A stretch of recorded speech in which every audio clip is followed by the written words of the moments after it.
Hey, I changed out the headlight bulbs in my 300 and decided to film it because in my quick search online I couldn't really find a good video.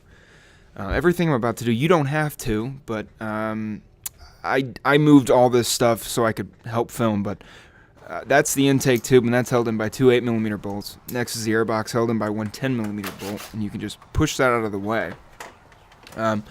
The only thing you really have to do is, you see that power steering reservoir behind my hand right there. You unclip that from the coolant reservoir and you should have plenty of room, unless you're, say, a gorilla and have ginormous hands.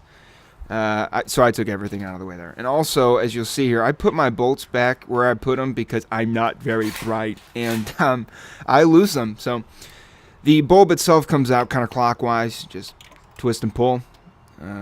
Little flathead screwdriver pops the old one out, no problem, and the new one clips in, and clockwise, twist the new one back in, and you're good to go. I didn't film the passenger side because there's not much to take apart, but here you can see it's right next to the washer fluid. So there you go.